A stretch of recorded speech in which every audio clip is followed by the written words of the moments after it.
Bronco fans and football fans everywhere. Welcome to Broncos Buzz on the MHRT network. This is a show that is everything Broncos and brought to you with emotion, passion, honesty, and of course, our comments, Spence's, mine, and yours in the chat. We are Broncos Buzz. My co-host, Kona Spence. I am your host, Bronco Bill. All right, guys. Before we get into the show, go ahead, Kona, and explain the subtopic underneath your name, or not sub. Yeah, explain that, would you please? So my house's nickname is Casa de la Chaos because we've got kids running in and out of the house. We got friends running in and out of the house. Our home is an open door, so we don't mind people coming in, but it's just one person okay, two people okay. Right now I've got my two kids, neighbor two kids, another neighbor two kids, my wife's friend and her daughter are here. So Casa de la Chaos.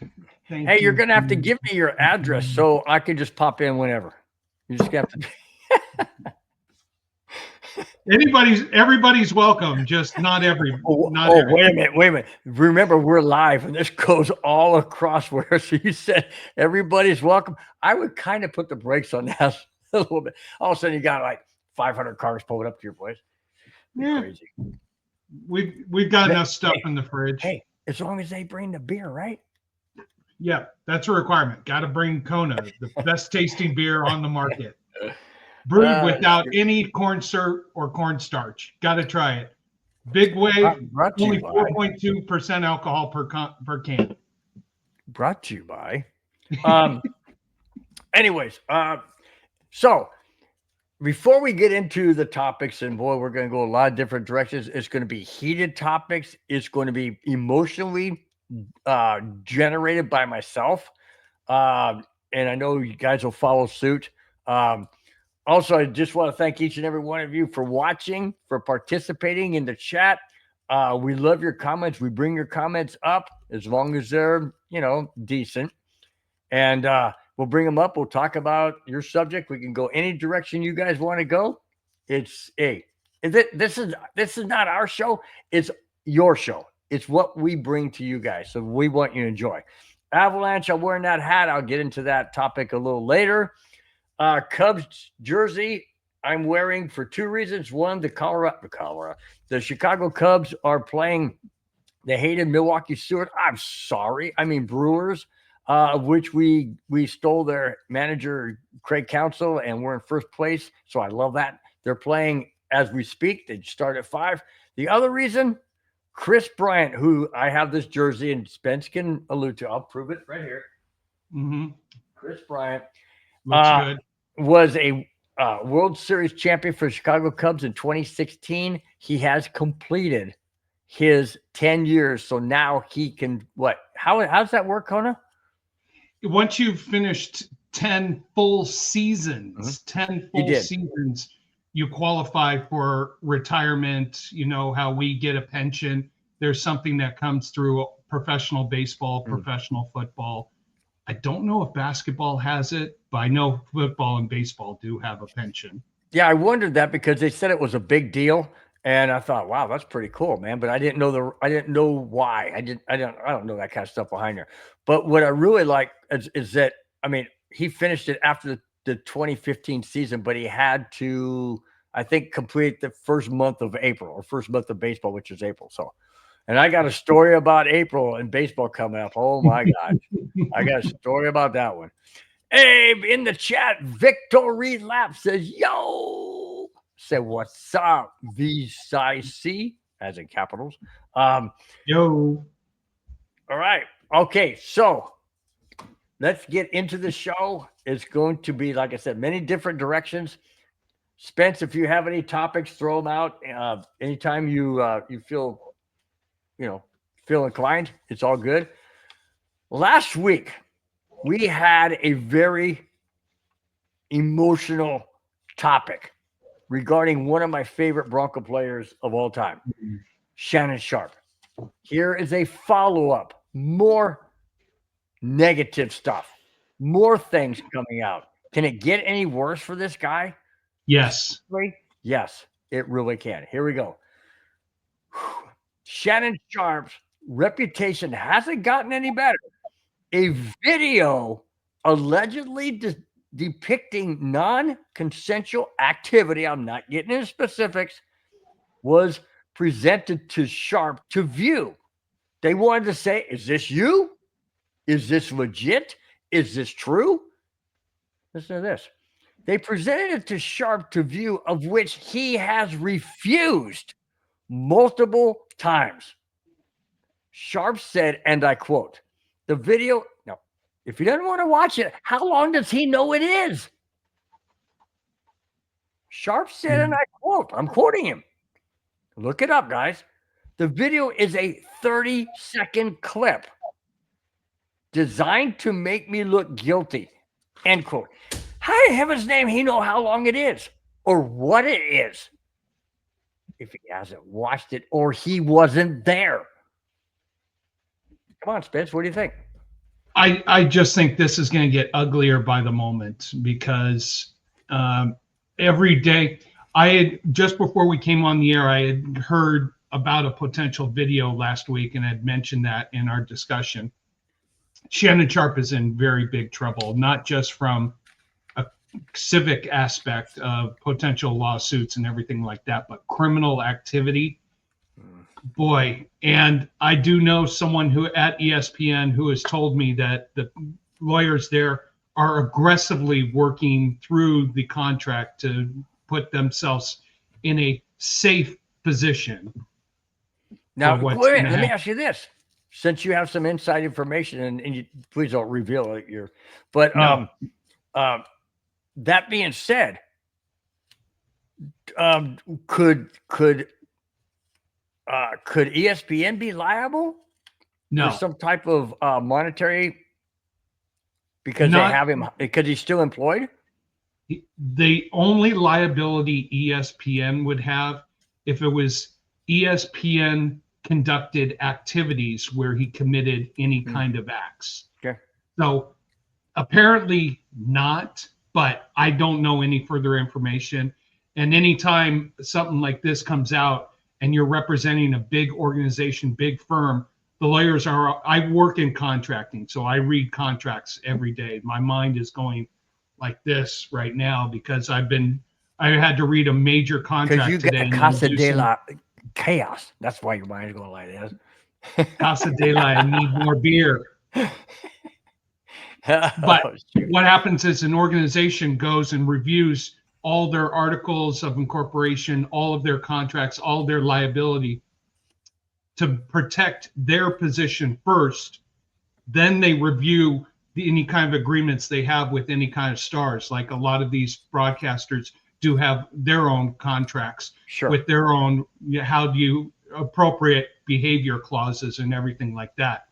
So really, ESPN is, I'm not going to be shocked or surprised when ESPN comes out and say they terminated the contract of Shannon Sharp. It's going to happen, but they just have to make sure they put all their ducks in line, cross their T's, dot their I's, make sure they're on top of everything. But this is going to get uglier by the moment. And, absolutely, you know, Shannon Sharp, great player, but if you've ever watched his show, he comes across rather arrogant. Mm-hmm. And that's why I watched his show when he was on Fox. Yeah, watched his show on Fox a few times and just couldn't stand his approach.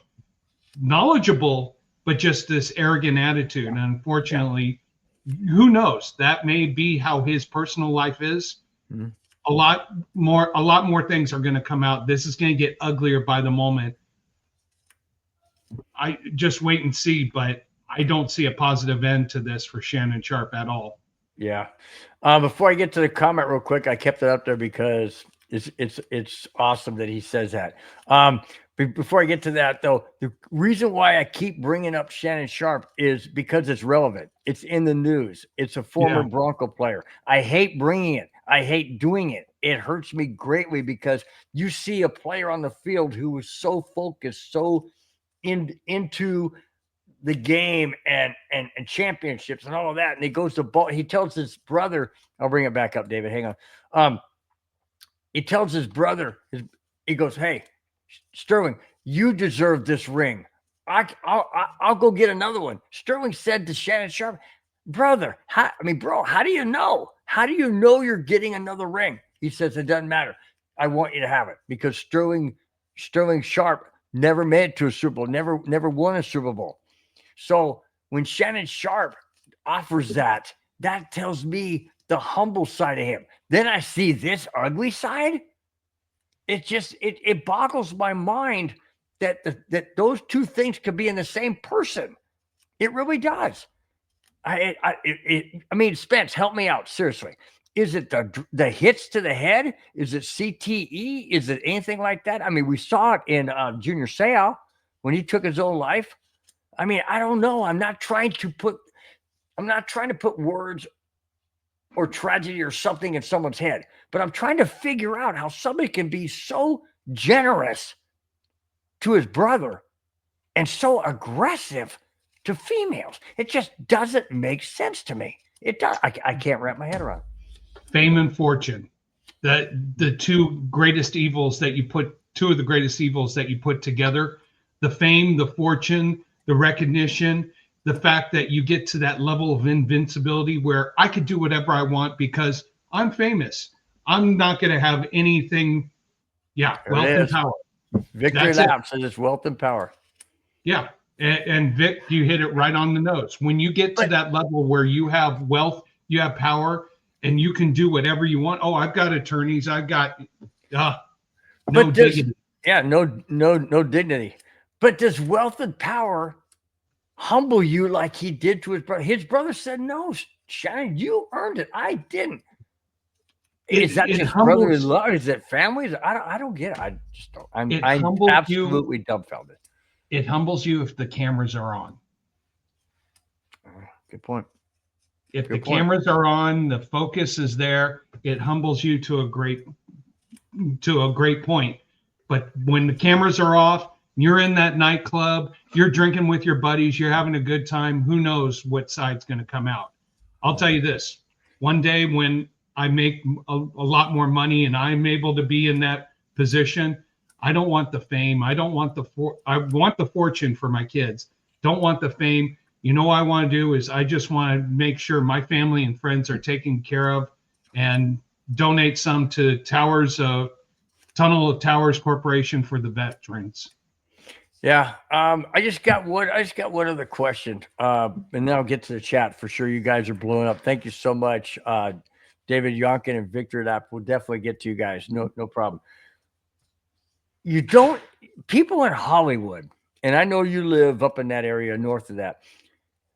People in Hollywood make a lot of money. They're very famous.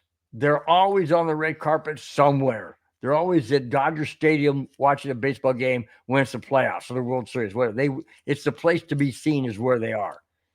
How come you don't hear more about that side from them when they got fame and fortune? They're constantly in the spotlight as opposed to athletes. You're talking about two different industries. Yes, it is entertainment as a whole, but there's a persona with an actor or actress or movie star that is quite different than the persona of a sports athlete. Man, Victory Lap is on it. He said there's a public persona and a personal persona. There you go. Yeah. No, and you know what? You and I, we've talked to each other both on camera here, off camera. We haven't gotten together and hung out yet, but we will. But our personas are the same.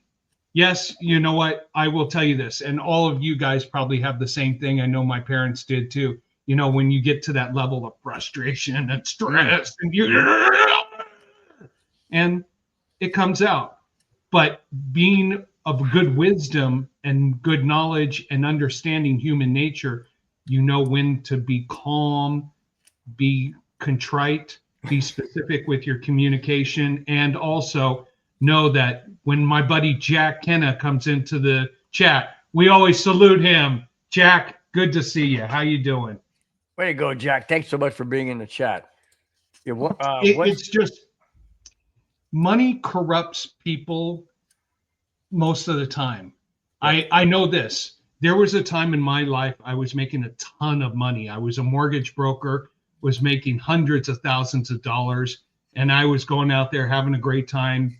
Did investments, did this, do that, blew through it, wasn't smart or didn't have my wisdom, and this is just life. You go through life, and if you have good financial backing and a good teacher and good lessons, you're not going to be able to handle that fame and that fortune.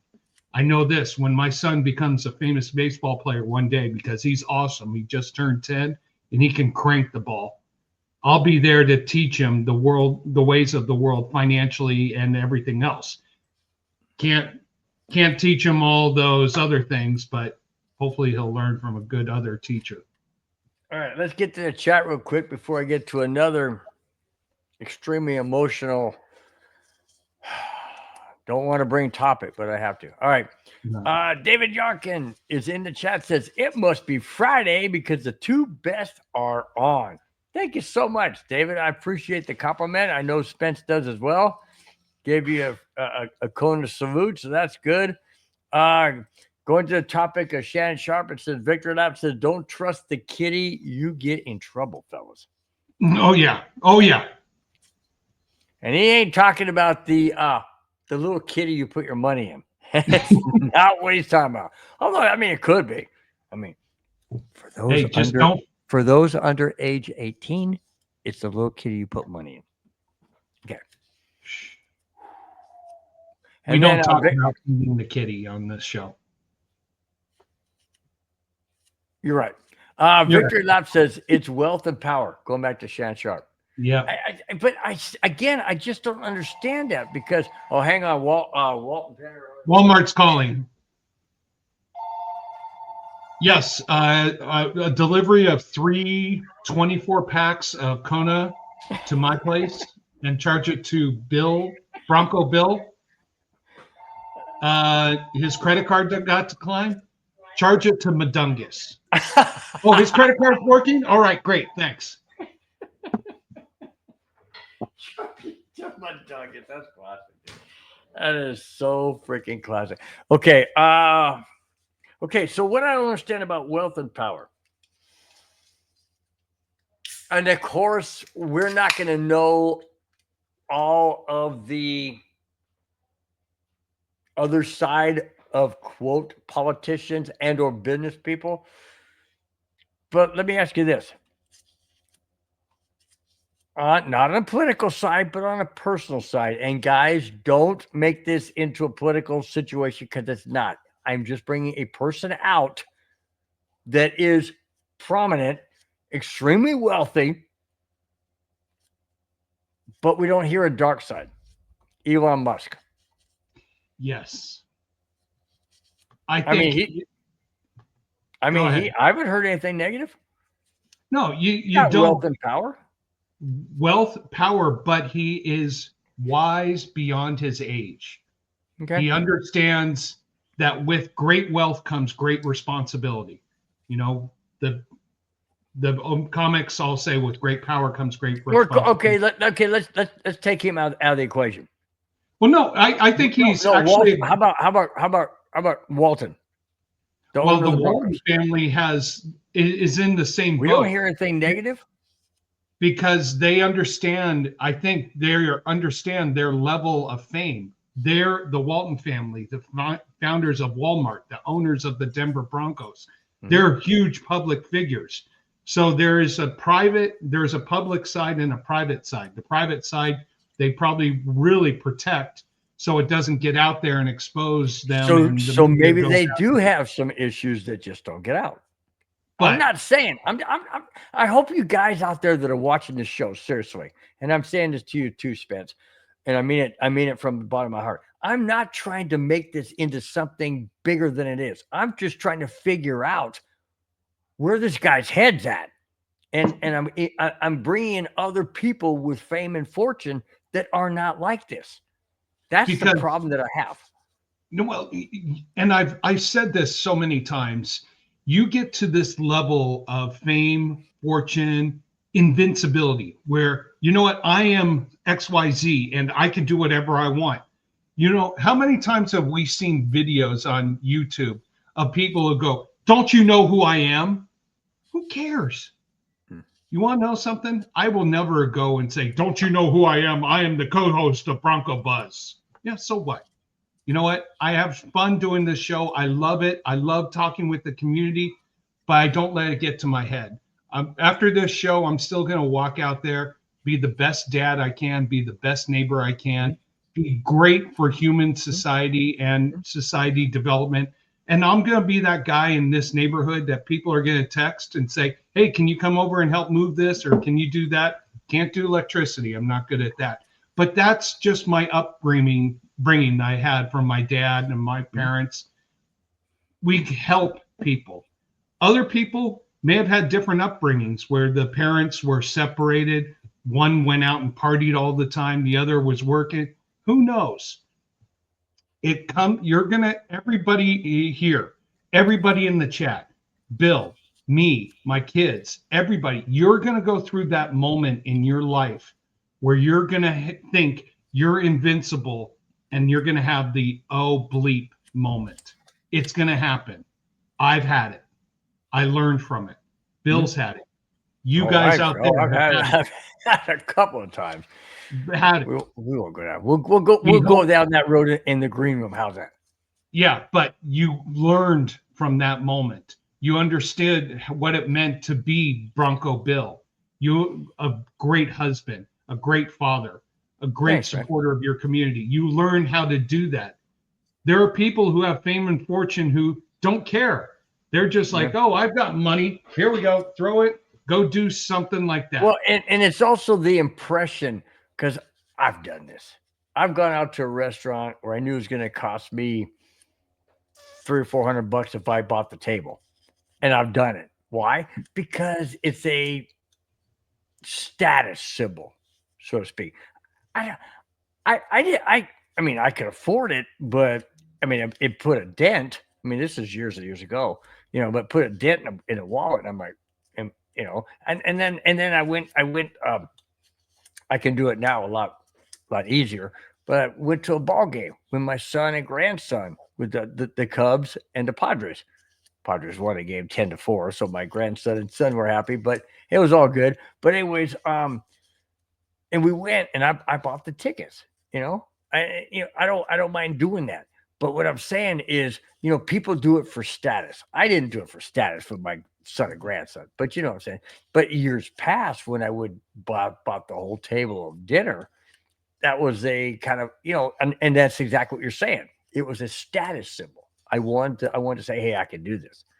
Yeah, I grew up in the west side of Los Angeles where it's all about status. Frankly, you know what? There are others who is like, oh, we're going to LA Country Club. We're going to Beverly Hills. I didn't want to do that. You know where I wanted to go? I wanted to go to a sports bar and talk and meet real people. Yeah. And frankly, I don't care about the status of people. You know what? My family comes first. My kids, my wife, my friends. That's who I care about status. I don't care about, oh, I want to make sure that I'm prim and proper and meeting with high society. And drink your tea like this. Yes. Yes. I'd like you to grab your beer like that and see if you can tip it. I doubt you can. Let's go to some of the chat. Let's start with Victory Lap at 516 there and go down from there. 515 or 516? 516. Oh, that's Jack. He says Vic's okay. 516. I think it's there. Says I have a rich relative. Doesn't that help no one out? No. He said doesn't help no one out. Yeah, you know what, Vic? I think I know friends who have that. They have their own issues that they're dealing with. There are people who have warm hearts. There are people who want to help people. There are people who are just grab money and da. Go on, take the money and run. Yeah. It's under 11 seconds. Yeah, Vic, they have their own issues. If they don't want to help, That's their fault. That's their loss. Let them go. We got to get to Jack's question. All right. Yes. And like I said, guys, at the beginning of the show, we have topics. We will get to them, but we will also take your comments in the chat and talk about that. Jack Kenna, thank you so much, Raider fan. I really do appreciate it. It's all good, guys. We welcome everybody. Says, how do you boys rate the Denver draft? A, B, C, or D, or F? What do you say? I threw that last part in. I looked at it, and this is going to be a big topic we may have later. I give it a B, a solid B. I like what they did in their first 3 picks.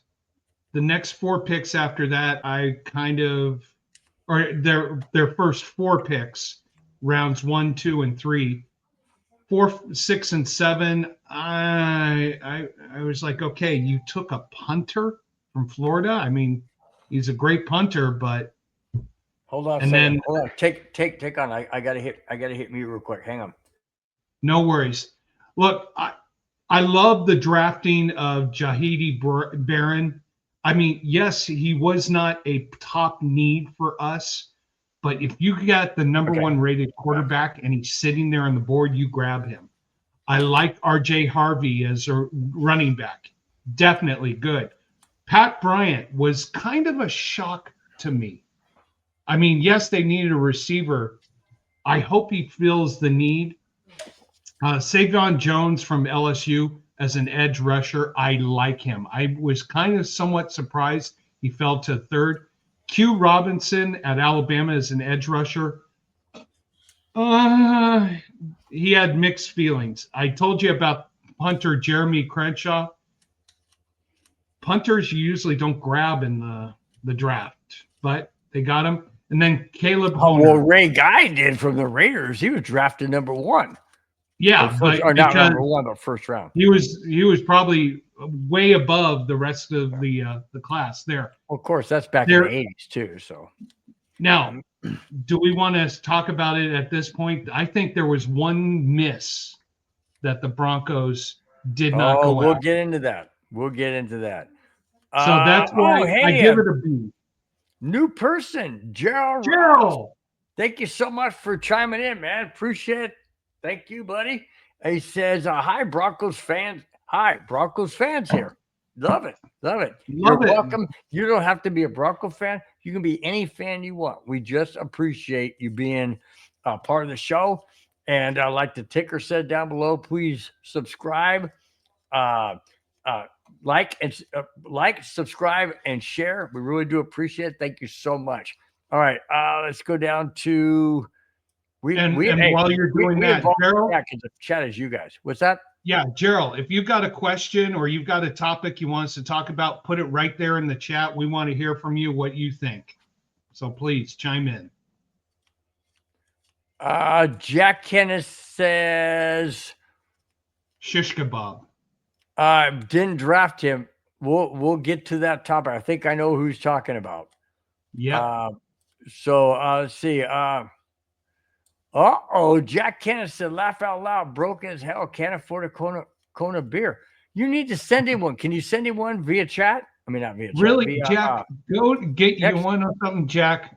I may be broke because I got kids and everything, but go to Ralph's Supermarket. A 24-pack of Kona Big Ways are $22.99. That'll keep you happy for a while. Wow. There you go. Victory Lap says, just realized Jack is a Raiders fan. Hell nah. No, hey, you know what? We respect. Yeah. Victor Lap, we love everybody here, man. We love everybody here. You could be the most hated rival of the Raiders fan or KC fan, but Wagoners. I mean Chargers. You mean your second favorite hidden team? Moving on. Victor Lap says, what? Go ahead. No, go ahead. Victor Lap says he had the Broncos at a C, but I moved it up to a B minus. Vic, hang on a second. Why'd you move it up to a B minus? What was the key part that you moved it up, or why you moved it up? Yep. And Gerald has a comment. Yeah. Gerald says, I have friends and coworkers who are Raiders fans, Mr. Kenna. Oh, ooh. Now, Gerald, are they No hardcore? fighting in the chat, boys.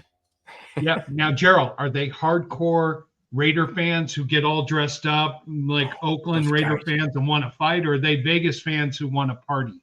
You know what? I have to admire. I read somewhere, somebody told me, but I think I read somewhere where the guy with the spikes all the way down and dresses the war paint and everything, it takes him 8 hours to get Yes. ready. And do you realize this? He is an attorney. Yep. I'm like, are you kidding me? I would love to see what that guy looks like because he doesn't look that old to be an attorney.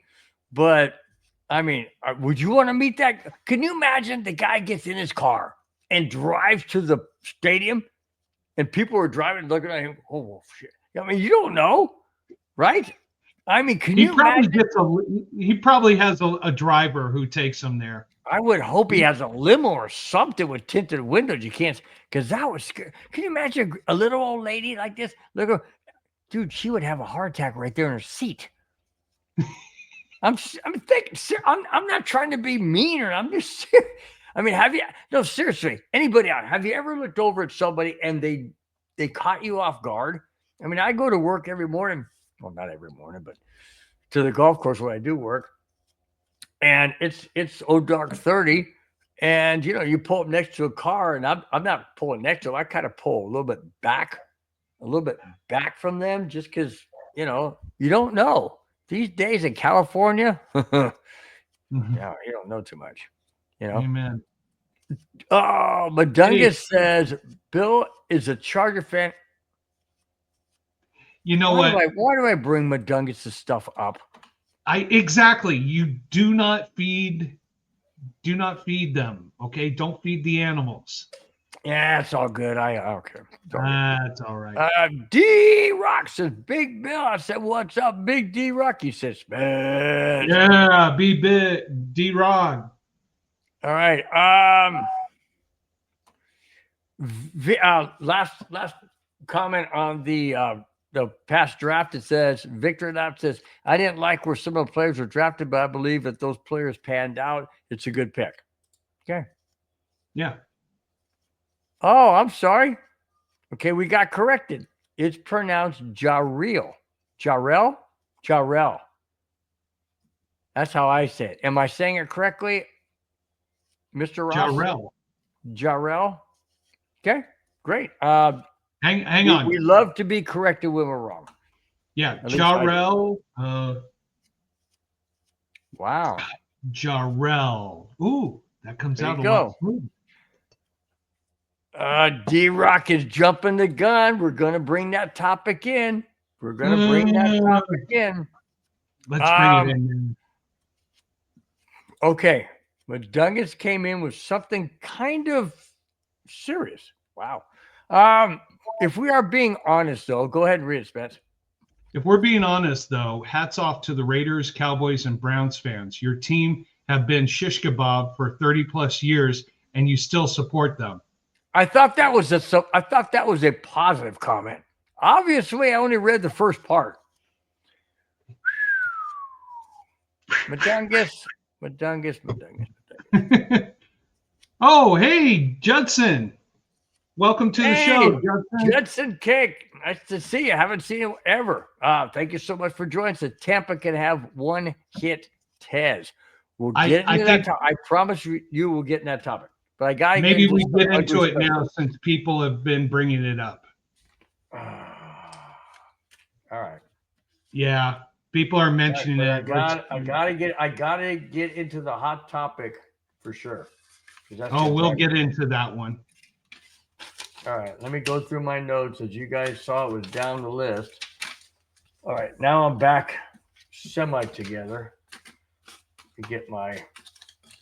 Bear with me, guys. This is what happens when you're live, and you have chat. People bring up topics that you have, but here we go. Ready? Bring it on. Here it is. The Denver Broncos had multiple opportunities to draft a former Oregon Ducks wide receiver who not only played with Bo Nix, but is also his quote brother. Reason why I say quote is because he was like adopted by his parents. Yeah. That person is Tez Johnson. Instead, Johnson was drafted by the Tampa Bay Buccaneers. Really? I only say really because, anyway. Will the Broncos, here's the question, will the Broncos regret not taking Johnson knowing the chemistry both he and Bo Nix had? You know what? I have struggled with this for the past month. And here's why. You had a great thing at Oregon. You had an amazing relationship. You built that up, but now you moved on. Mm-hmm. Bo came to the NFL and has established a new relationship. Tez had one more year at Oregon. He's now in the NFL. He's with Tampa Bay. Bo Nix has developed a great relationship and bond with Courtland Sutton. Mm-hmm. So the question I have, and this is where I go ethically on both sides, is if you bring Tez Johnson in, does that help the existing relationship or does that hurt and push Sutton away? I see both sides of that.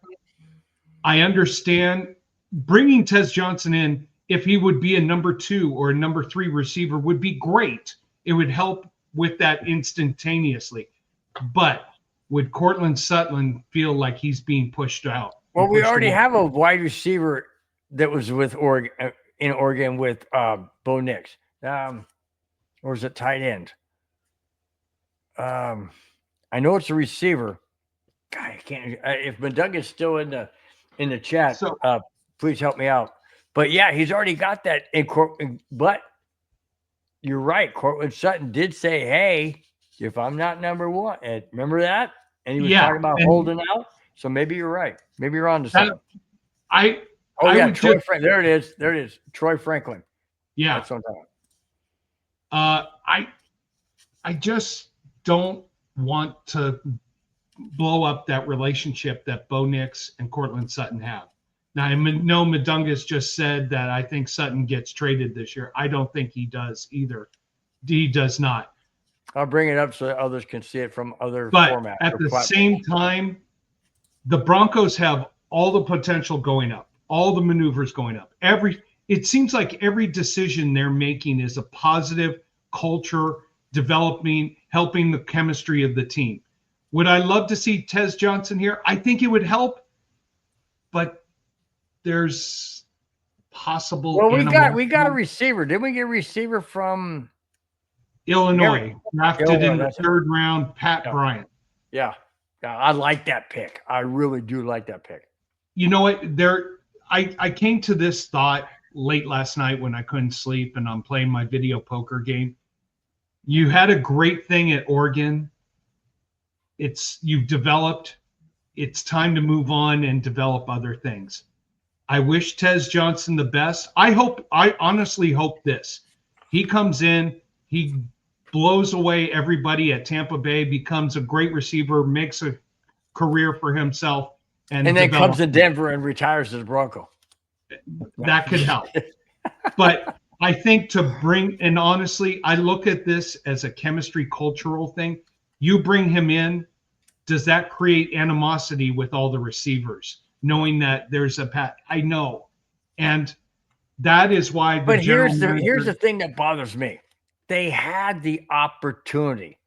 What was it about Denver brass that took Troy, like I just said, Troy Franklin a couple years ago, or last year, whenever it was, I don't know, days go by like freaking water down the sink so fast when you get older. Not that I'm that old, but I'm just saying, but my thought is, what was it about him? Some people say he wasn't tall enough. Well, neither was a lot of receivers. Charlie Joyner wasn't that tall. Neither was Brandon Stokely. So, and neither was the quarterback Boston College, Doug Flutie. Yeah. They all were in the NFL. What was it about Ted Johnson that the Broncos didn't want? That's my question. You could make the argument, well, he's undersized, he might get beat up, anything like that. I honestly, my opinion is I don't think you want to mess up the chemistry and the culture that is building right now with Sutton as the lead, But and doesn't that Johnson make comes in, and could it ruin that relationship? You want to know some? There's great arguments for anything and everything, but at the same time, would bringing Tez Johnson in as a 4th, 5th, 6th round draft pick benefit the Broncos long term? But doesn't that tell you that if that's the case, that Cortland Sutton would get butthurt? Doesn't that tell you that Cortland Sutton's still immature at this age and this part of his career? But here's the thing. We're going up, and you know what, Judson, you make a great point. Tez Johnson's came in at 156 pounds. He might get beaten up here in the NFL. Do you want to take that risk? Chemistry would be amazing. But are you going to take this risk at the higher level with someone who's undersized? But you don't think that the Broncos training staff could build him up? You hear about it all the time where a guy came in at 175 and we brought him up to 210 or 195. You want to know something? I defer to the Broncos general manager and interior staff. I bet you anything that Coach Payton went to Bo Nix. There you go. They probably had this conversation. Keith O'Donnell, thank you so much for being in chat. I saw you earlier. I brought it up because that's just what Spence said. Keith O'Donnell says, I trust the team who knows best and know a hell of a lot more about the players than I do. Yeah, exactly. There is some, let's just say this, Bronco Nation. Broncos country. It's Raiders Broncos Nation. Country, sorry. Mike, I'm going to put him on hold. Can you get me somebody else for next week? Thank you very much. Broncos country, sorry. It's all good, dude. No, I know that. But at the same time, every maneuver this team seems to be doing, from a business to a player management to a cultural to everything, seems to be positive right now. And would I love, as a fan and as someone who knows the backstory, would I love to see Tez Johnson here? Absolutely. Does that help the chemistry of the team move forward to get you to a Super Bowl? Yeah, that's the business decision you have to look at. And we have a feud. We have a feud going on in the chat. Oh, I know. It's a great one. Yeah, it is good, but I'm not going to bring up a whole bunch of stuff. But Mohammed Badri in the chat, he said, Madung is disturbing the peace as usual. Well, you know what? My nickname is the ultimate foe. My good friend Brian gave that to me back in the day when I was just on fire one day. Madungus is our ultimate foe. He's there to poke us, prod us, challenge us, keep us on our toes. Like, he's going to be there with the little, when that big sign that says "Don't feed the bears," Madungus, he's going to feed the bears. He's trying to feed us to get us off our game. Of course. Speaking of game. Yes. Oh. This, guys, you thought last week was tough bringing the Shannon Sharp one? Oh, this one's brutal. Taking a deep breath, guys. I've got 2 uniforms, 2 jerseys in my closet that I've seen, or that I should say, I know you've seen me wear them when we do the Broncos breakdown or the show, formerly known as Broncos Breakdown, which is now Broncos Buzz. This one involves my favorite of all time, my co-favorite of all time. My other co-favorite is Terrell Davis. This one happens to wear or wore number 7 for the Denver Broncos. This one hurts. There's a lot of bad stuff about this. I don't like bringing it. This one hurts more than last week. Um, but I got to do it. I got to do it, guys. It's all over sports everywhere. If you haven't heard all the details, you're going to hear a lot of it right now. Here we go. Former Broncos legend John Elway's former agent and longtime friend Jeff Spurbeck died last Sunday after a golf cart accident. Put it in quotes because of other issues. John Elway and the others were coming back from a stagecoach festival in the Palm Springs area. Now, if you guys don't know where Palm Springs is, it's in Southern California. It's east of the LA area, down the Interstate 10, about what, Spence, 2 hours from LA? 2.5 hours, depends on traffic. Well, everything depends on traffic in LA. Yeah, of course. Okay, going back to this. Elway is said to be devastated. Oh, no doubt. Hang on. Elway has since hired a prominent Denver attorney. Yep. Wait a minute. Hold on. Whoa. Oh, it gets better. Back up. It was a cart accident. Or was it? Hold on. TMZ, who doesn't get anything wrong. I mean, they pride themselves more than we do on being accurate. TMZ has acquired a photo of John drinking something from a styrofoam cup 2 hours before the accident. Now, if you guys haven't heard, let me preface this really quick. I'm gonna turn it over, not spit it. I'm gonna turn it over to Spence to fill it in. Stagecoach Festival happens every April in Southern California, just outside the LA area in Riverside County. Okay. Now, John Elway owns a home in a place called La Quinta, which is outside of Palm Springs, like, right next to it. He owns several several golf carts that have 2 front seats and 2 back seats that face your back is against the front, and you're looking at the back. Okay, they went to this festival. It's on public streets. It's legally to be on there. From what I understand, it's got license plates, headlights, all that. Anyways, they went there, had a good time. On the way back, something happened. I'm not saying that Elway was intoxicated, but I'm also saying he wasn't. I don't know. Here's an interesting point, and then Spence will turn to you. Interesting point. The police were never informed about the incident that went to the fire department and the ambulance to pick up Mr. Spurbeck, who had massive head trauma that was placed on life support immediately when they got to him to the hospital because it didn't have any brain function. But anyways, going on, the police were not sent to investigate until 2 days later. Yep. The witnesses everybody's vanished. What's your thoughts, Spence? I know what mine are. I'll follow up after you. You know what? I'm really struggling with this one because I knew John Elway when I lived in the Palm Desert area, which is a part of Palm Springs, and there's a popular sports bar in the Indian Wells, La Quinta area where I ran into John Elway a few times. Big hand. To shake that hand, it's monstrous.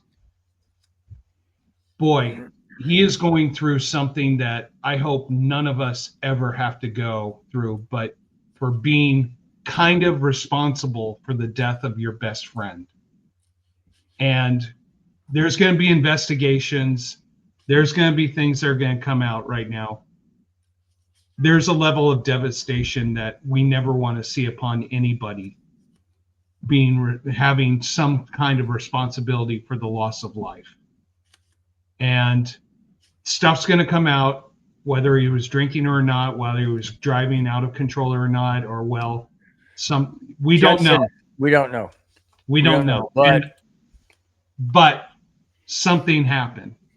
and they didn't take a DUI test. They didn't do anything. The police didn't get any. We don't know. And the hardest thing is that John Elway is going to have to live with this guilt for the rest of his life. Mhm. And And not only that, but there were two cars, like I mentioned. mhm, What I've gathered from multiple sources, I got a negative one. I not bring it up. Spence knows about it. But I'm not bringing it up. yeah, It was not not trustworthy. Anyways, the sources I've got all this information from was John Elway was driving a golf cart in front of the women behind. His son was in his passenger seat. He had a business partner in the back seat along with Spurbeck. Something happened and Spurbeck fell out. Intoxicated, I'm not going there. Lost his balance, I'm not going there. mm, Something happened. The sad part of obviously is that he was injured and he passed away. The other part is the cart behind were the wives of those in the cart in front. They yeah. saw it happen. They And saw it happen. that's gut wrenching. That's absolutely gut wrenching. And the hardest thing is you want this. I honestly, I want this story to go away and for life to I move want on. both of them, Shannon Sharp and this one. But when is it going to come out that the ladies behind the cart, one of them is going to say something that is going to blow this all up? You want to know something? We don't know what happened. John Elway could have been driving safely, and he wanted to get out the back and play.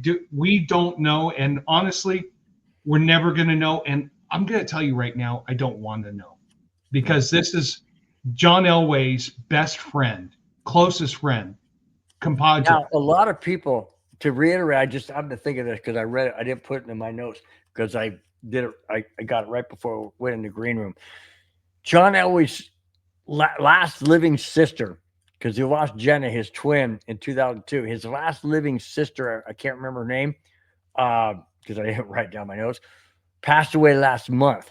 They said John Elway has still been in mourning since she passed away a month ago. And a lot of people are saying, not me, I'm just saying, a lot of people are saying, could this have been attributed to what happened because he overindulged? I'm not going there, No, but people are saying that. I'm just saying it's ironic in a sad way that his sister passed away a month ago and then this happens. and honestly, we're responsible people here, and I don't want to point fingers and do this and do that and da da da da da. Right. I don't either. It is an unfortunate situation. I hope the truth doesn't come out that someone did something really malicious.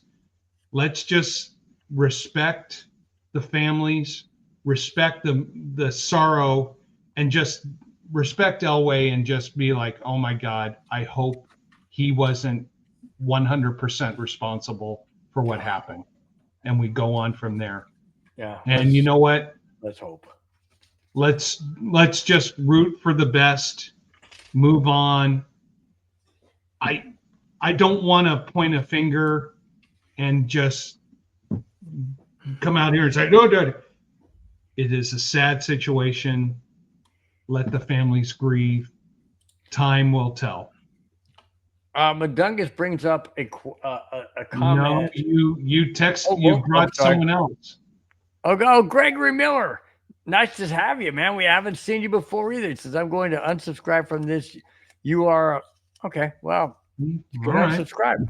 It's okay. That's your choice. Yeah. Hey, thank you for being a part of the show.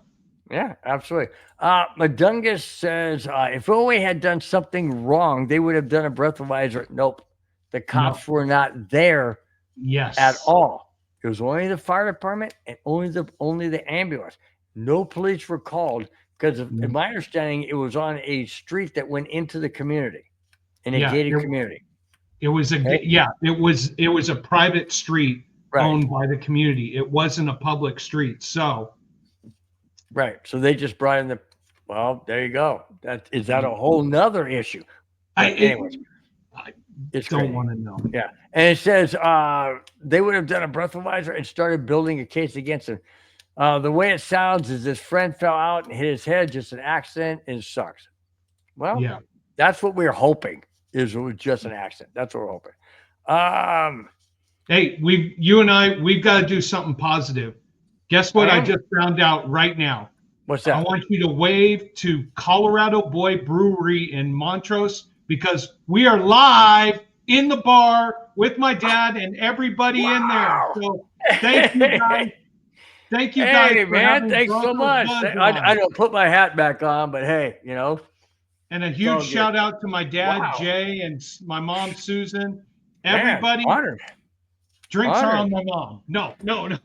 Honored. Hey, seriously. Hey, Colorado For the Boy bottom Brewery. of my heart. I've Hang on been real there quick, Spence. before in Montrose, but you guys are amazing. Love all the beers you have on tap. Thank you so much for having the show on one of the TV screens up there. We really appreciate it. Wow. Thank you guys. It means a lot. It really does. It means a lot. Wow. we made it on prime time, I guess. Whatever. No, you know Oh my what? You got to gosh. say thank you to my dad. Say thank you, Jay. Jay, Thank you, Jay. appreciate it. Thank you so much. Honestly, thank you so much. It's I don't even know. I don't know what to say. I really don't. Just gratitude, absolute gratitude. Thank you so much, We've got and thank you for having a fantastic son who wanted to be on the show. Hey, I'm only a reflection of my dad's greatness, so that's a good thing. Yeah. Okay. All right. Let's get into some different stuff. Let's leave that negative stuff alone. Although this is negative, but in a way, it's kind of funny. But I want to get your take on this. Atlanta Falcons defensive coordinator Jeff Ulrich's son, Jax, admitted that he pranked Shadur Sanders on the night of the NFL draft and apologized to the Sanders family. The Falcons, this is interesting though, the Falcons will not take any action against their defensive coordinator. Why not? It was a prank that could have gone drastically wrong, dude. This could have gone extremely wrong. And then just to say, oh, I'm sorry, I apologize, that's okay. You know what? Kids will be kids. Teenagers will be teenagers. Yeah, but my thing, how does he get the number? Did he crack his dad's phone? Did he say, yes, he did. You think so? Oh no, my son knows the passcode on my phone. Kids will get in. It's like, hey. Well, yeah, they're a lot smarter than we are. That's for sure. Sanders falling, I am not surprised. I read an interesting article. Won't say the team, but the head coach and the general manager had Sanders there. They did a play for him called SD30, and they told everything out. Here's what we do. They came back to him and said, "Okay, what's the name of the play?" And he went, "I don't know." That is one of the reasons he dropped. And wow, you want to know something? Shadur Sanders, now I understand it. He was all hype. I said on the show last week, if you watched some of his games where he played against some of the upper caliber teams, he performed horribly. Lower caliber teams, yeah, he took advantage of it. This kid doing that prank, you know what? There's a part of me that wants to commend him. Like, you know what? Thinking, dude, that takes some, you know what? That takes some, you know what? That takes guts and everything like that. And on the surface, it's pretty funny to a point, but in the human nature aspect, it's pretty malicious. Pretty brazen. Because you know what? Obviously, he didn't think, hey, you know what? My dad could get fired for this. Exactly. I mean, do you not? Again, it goes back, Spence, to what we were talking about, Shannon Sharp and all. We're not going back down that road again. Guys, want to hear what we said? Go back to the beginning of the show.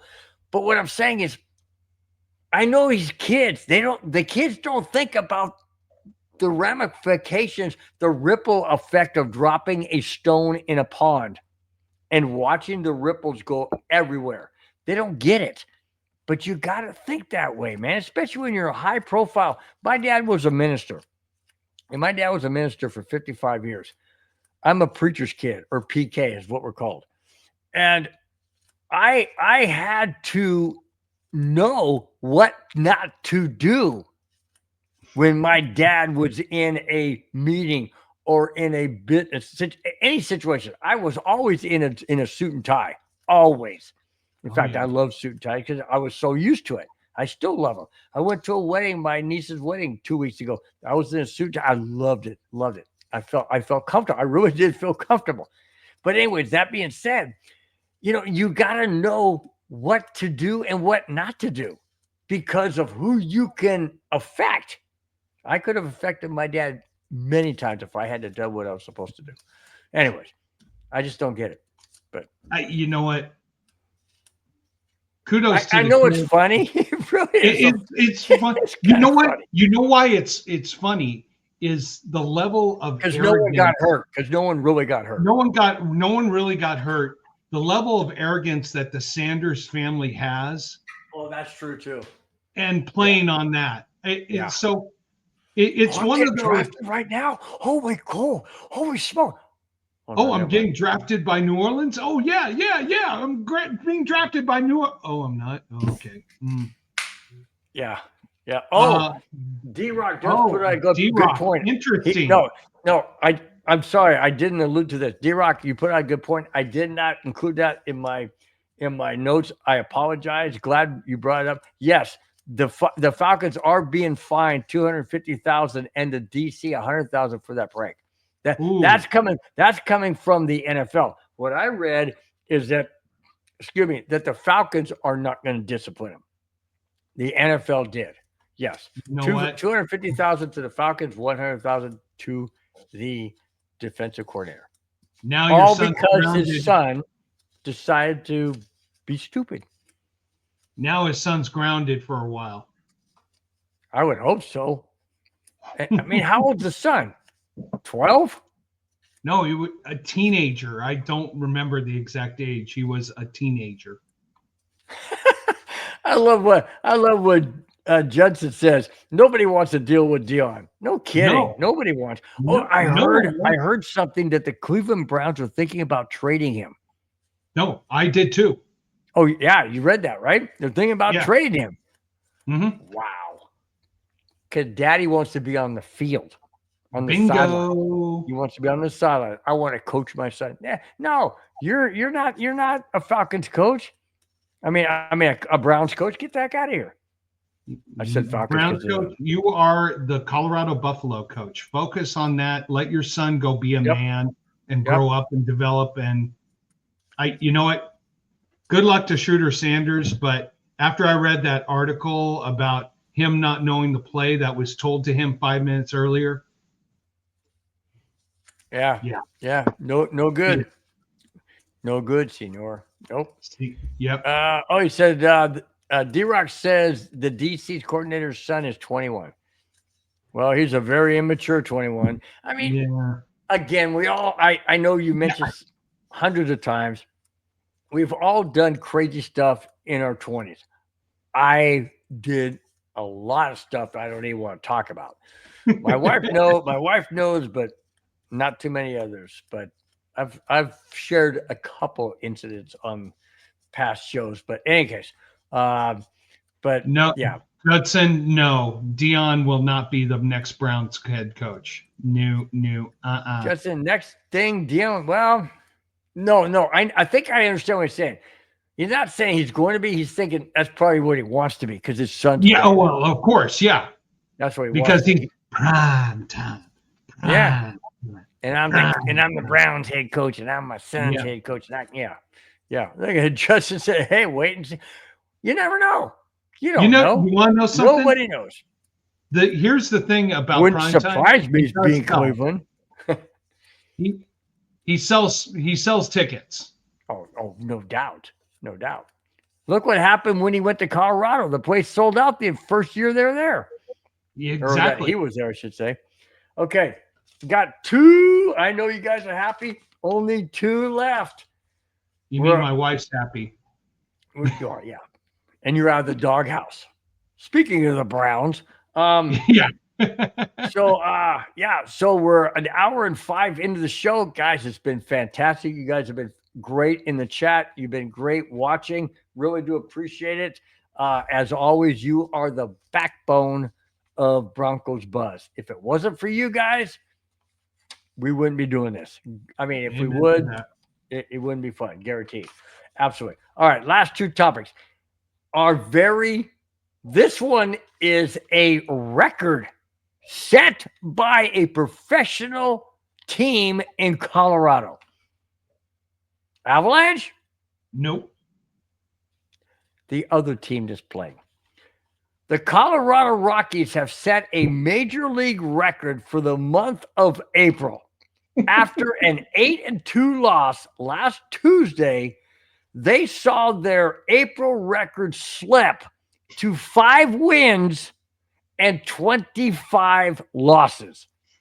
The Rockies are on pace to lose 135 games, which is 14 more losses than last year's worst team ever, the Chicago White Sox, with 121 losses. Spence, answer me this question. How in heaven's name can the Rockies be this bad? This is a twofold question. Hang on. Or twofold possible answer. Is it the stadium too large being in altitude, but Arizona's in altitude as well? Or is it ownership specifically and only? Ownership, because they lied to Arenado. There was I am a Rockies fan. I have been a Rockies fan since they came I like in. the Rockies. I'm just Love the Rockies. But they lied to Arenado when they signed him to a long-term extension. And ever since that time, the Rockies franchise has gone from here being on the precipice of being a playoff dominating team and competing with the Dodgers. 1984, right? 1984?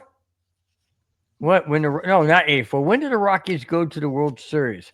Or the playoffs, I mean, after they beat the Padres. 2008. Oh, 2008. Okay. Against the 84, Boston 80, Red I'm Sox. sorry. 84 was. Why did I bring that one up? That was 84 was when you was were the Cubs when and the Padres. 84 was when you turned 100.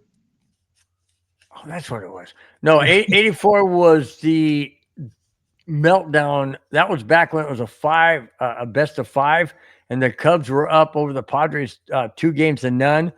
They had the last 3 games were in San Diego, and we lost all 3. I'm like, how's that?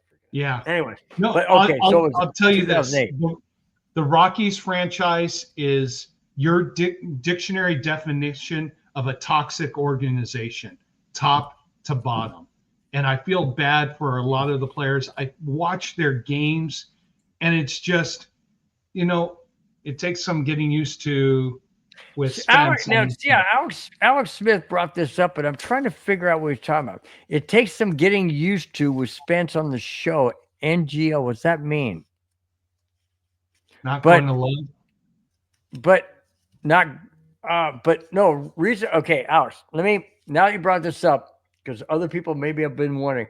I have always done Broncos breakdown by myself, solo, because that's all I knew. That's all I did. But then I thought, you know what? A lot of these shows, 99% of the shows that you watch on TV, news has more than one anchor. Sports has multiple people on a panel. Announcers have an announcer and a commentator, 2 people. Not too many. Only Vince Scully could pull off a solo. And I'm not saying I'm not Vince Scully. That's not anywhere close to what I'm saying. So I thought, okay, Spence is knowledgeable. He's got great insight.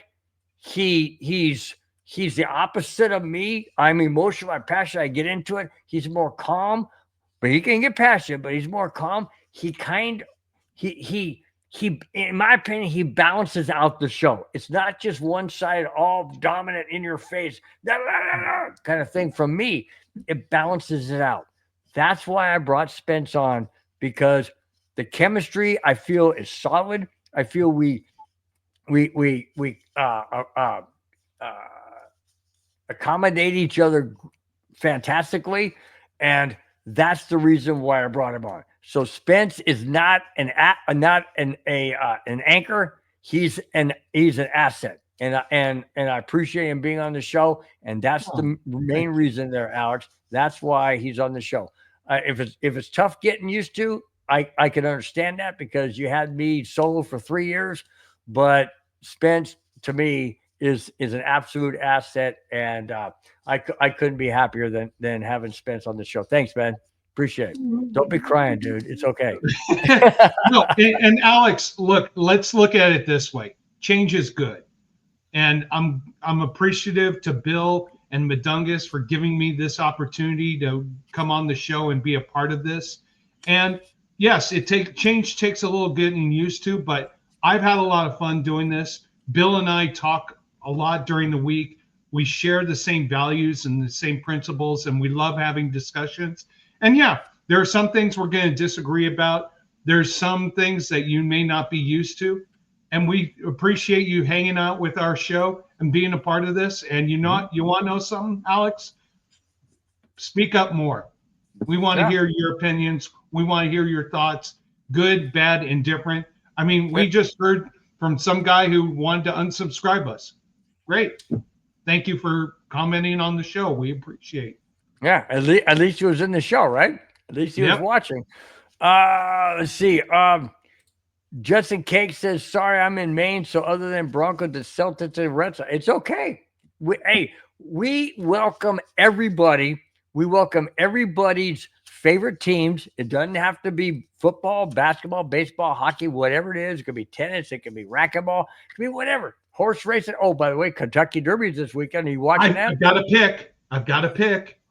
Okay, we got to hear that at the end. You don't have to say who it is or how much money you put on, but we like to hear what your thoughts are. You can put them in any weird order. But anyways, but no, so we welcome everybody. I mean, this is a show for you guys.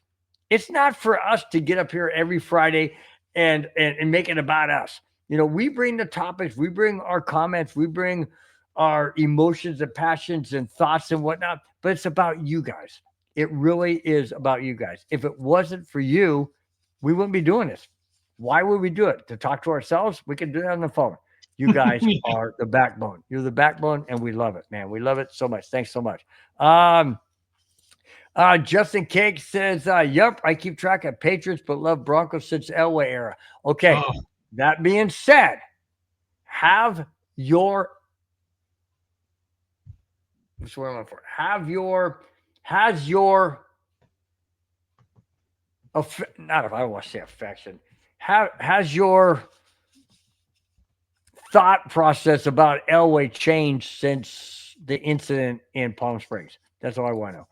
For no. lack of a better word, I couldn't think of the word I wanted, but And I just got my hand slapped by one of my cousins who's a Victory laps and Spence is cool. What's he crying about? I'm crying about the love that I'm getting from the community. So thank you guys. That's just great, dude. I love it. But I just got my hand slapped by one of my buddies up in Colorado. He's like, dude, we played in 2007. You must have been on a no, I can't repeat any of that. I said it was 2008. The Rockies played in the World Series in 2007. So Yep. And they played, I forgot. Oh, they played Boston. Oh, they got swept. well, yeah, you want to know something? The Rockies were on fire. They had swept, let's see, they had swept the Padres, they had swept the Diamondbacks, and they had to sit around. Well, that Padre, that winning run at home plate, do you still think he was safe? Yes, he was safe. He got the corner of the tiny corner of the base. He got the corner of the umpire. That's what he got. No, he No, got no, the he was black safe. He part. was safe. He got the I black know. part, not the white, the black part of the base. But they had to sit around for 8 days waiting for Boston to finish up their series, and that was it. They had no chance after that. Going back to what I asked about Judson, about what he thought about Elway, he says he's still a great player, probably a bad decision. Excuse me, but without facts, I can't judge. We agree. We totally agree. We agree. It's hard. You don't want to take a position in this because someone a very close relationship to them passed away. Victor Laugh follows up by saying, just glad he's not drafted for the Broncos anymore. Yeah, jeez. But you know what? Good point. Good point. Good point. Very good point. Although he did draft Von Miller. Von Miller was amazing. Yeah, but look at the quarterbacks he drafted.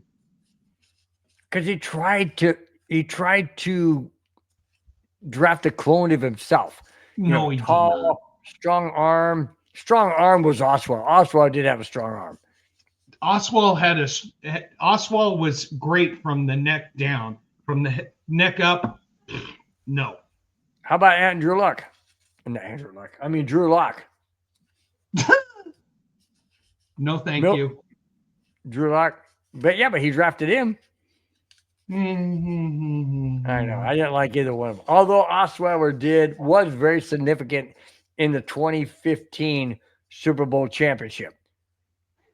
Yeah, 2015 seeded 2016 too, because he filled in and won those games in Chicago and beat the Patriots. So yeah, he did. But then he thought, "Oh, I'm bigger than the Broncos, so I'm going to go to Houston," where he went. Ooh. Absolutely, no doubt about it. All right, 1 minute, 1 hour and 16 minutes into the show, guys. You have been amazing. Being in the chat and also being live watching, really do appreciate it. We are at the last topic. This is not going to sit well with Kona Spence, but I'm sorry. The Colorado Avalanche have forced Game 7 this Saturday, why I'm wearing the hat, at Dallas, which is going to be tough, after a 7-4 win last night in Denver. Gabriel Landeskog is back. He scored a goal. McKinnon was on fire. Makar was on fire. Natchez, the whole team was electric. Can they keep that momentum going into Dallas tomorrow night at an earlier start, 5 p.m. Pacific time, 7 p.m. in Dallas? Can they keep that fire up? I don't know. The reason why I said Kona Spence is not going to be happy about this is because, unfortunately, Mudungus Creevy jinxed him several days ago when the Kings were up 2-0, and he said that it's not over. And the Kings were eliminated last night in Edmonton. Sorry, Kona. No, you know what? I'm a huge Kings fan, but I mean, they had a lead in every single game, and they went to a prevent defense. I mean, they were up by 3 goals in Edmonton and went to a prevent defense and lost. Game 4, they were up 3-1 with 13 minutes left to go in the third period and went to a prevent defense in hockey. You cannot do that. Goal, goal, goal. Game 5, they came out. They were sloppy. They had a lead again, played prevent defense, gave up goals. That was it. Last night, they had a lead. They were up early. Want to know honestly, I threw a few bucks on Edmonton because I knew it was going to happen. I mean, and they call me a Charger fan. Hey, you know what? I'm a savvy wager. Okay. Hey, of course. If you put your money where your mouth is, right? And your mouth was, hey, Edmonton's going to win this thing. I put my money where my honey's purse is. That's not. I almost got in trouble with that one. Almost didn't. I'm in trouble 24/7. Yeah. All right. Now, wrap your head around the Avalanche real quick. I know you're a Kings fan, but wrap your head around the Avalanche real quick. Game 7 in Dallas. What you've seen from the Avalanche and what you've seen from the Dallas Stars. Do the Colorado Avalanche and I know they have a legitimate chance to win, but is it realistically feasible that they win in Dallas in Game 7? They Now, did. hang on before I answer that. The head coach of the Dallas Stars has never lost a Game 7. Thank you. I was going to bring up that point, but no. You know what? Let's go back to Game 1, where Colorado was on fire all over the place, skating left, right. They had control of the game, and they won. Ever since then, they have not really had quote control of a game. Yes, they've won a few other games. They've trailed every game they've won since Game 1. No, Game 1, even though they gave up, they were down, they were controlling the pace and they were controlling the flow of the game. Since then, Dallas has controlled the flow every game since then. Is Gabriel Landeskog's coming back a distraction to the players? In my opinion, yes, because they had a chemistry. Makar and McKinnon had a chemistry. Now you bring back Landeskog, who McKinnon knows well, and Landeskog likes to clog up the middle. Kind of like that idiot that went to Dallas. I can't stand Mikko Rantanen. He used to clog up the middle, and now Landeskog kind of goes that direction. So I'm wondering if the chemistry between McKinnon and Makar have shifted to McKinnon and Landeskog with Makar on the outside looking in, because Makar's not getting that many looks like he used to get from McKinnon. I defer to you on that one. I don't follow the Quebec Nordiques. I mean the Avalanche as much. Madungus, I need a new host, please. Please. Anyways, no. Okay, so let me in my opinion, yes. The chemistry was Landeskog there in Game 2, 3, and 4? No, he wasn't. But he was in the wings because he was on the Colorado Eagles. Speaking of wings with the Eagles, right? I like that. There you go. He was on the Colorado Eagles, and they were monitoring him. And the players have to know he's coming back. He wants to come back. Was that a diversion? In my opinion, yes. Last night's game was refocused. Last night's game was drastically refocused. Now, yes, the Avalanche had a 2-0 lead. Then it was tied 2-2. Then they trailed 3-2, tied 3-3, trailed 4-3, tied 4-4, and then went on and won it 7-4. Okay? Bang, bang, bang. The chemistry is back. Is it back far enough to win tomorrow night in hostile territory? Or is it back for next year? That's the question that I can't answer. Only it will be answered tomorrow night beginning at 5:00 p.m. Pacific time. That's going to be a heck of a game. I will say this. If the Avalanche go back to the attacking style we saw in Game 1, where they were the aggressors the entire game, then they've got a chance. If they start sitting back, which we saw a lot during Games 2, 3, 4, and even 5. 4 to 5, yeah. About halfway. Yeah, all of 5. Yeah, because they lost that game. Yeah. So if it comes to that. Unfortunately, it's going to come down to heart. It's going to come down to heart. And I'm hoping Landeskog gets up in front of his teammates and says, guys, this is Game 7.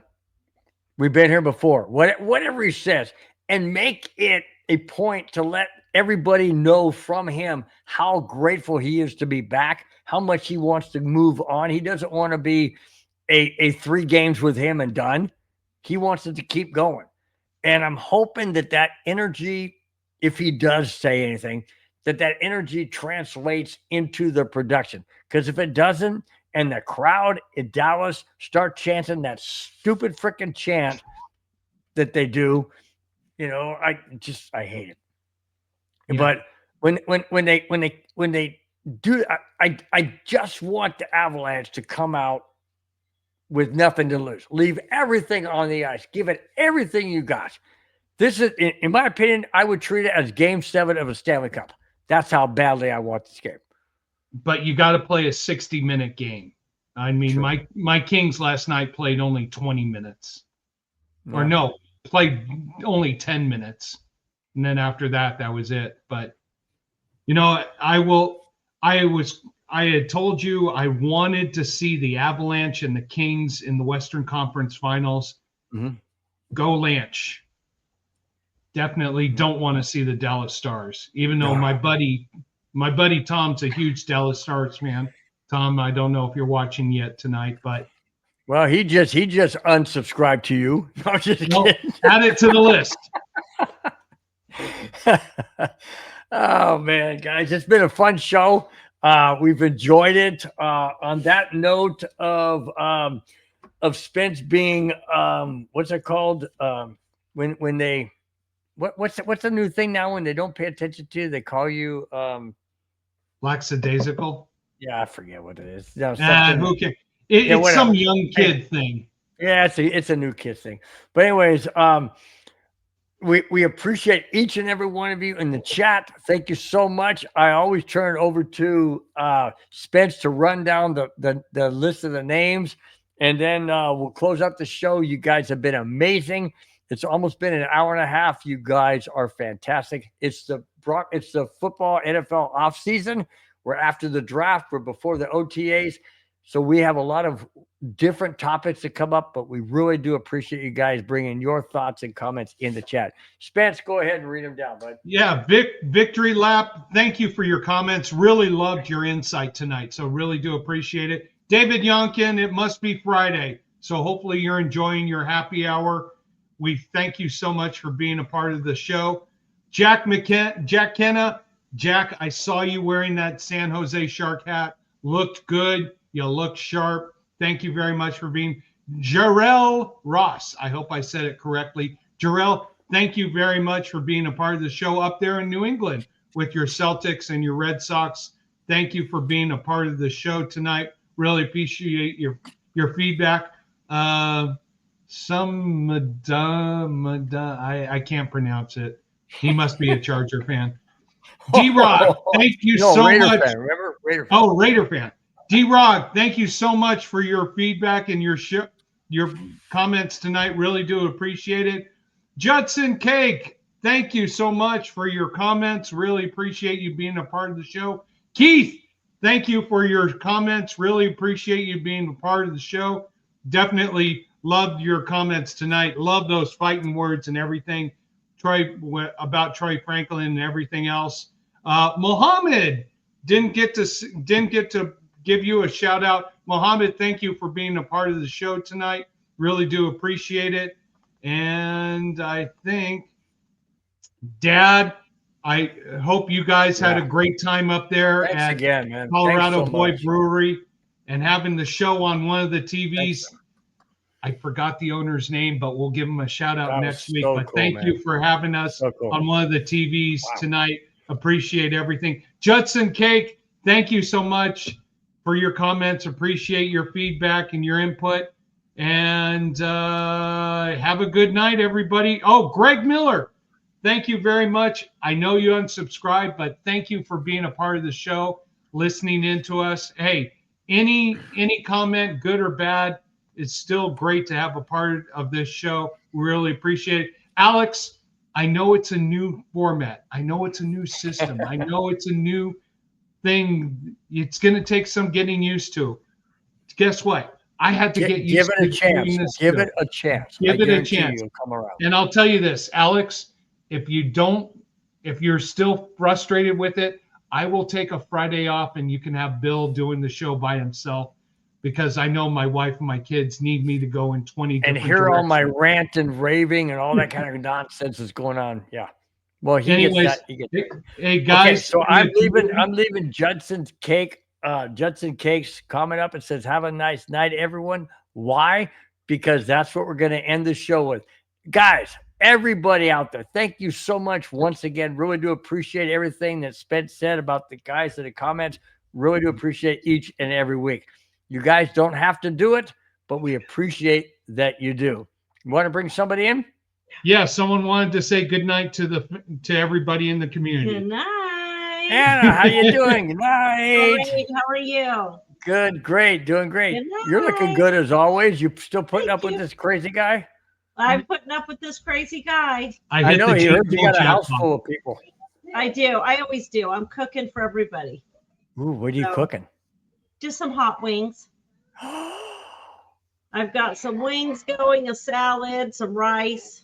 Good night, everybody. Thank you for being part of the All right, show. we'll see ya. Take care, guys. Bye-bye. All right. Good night.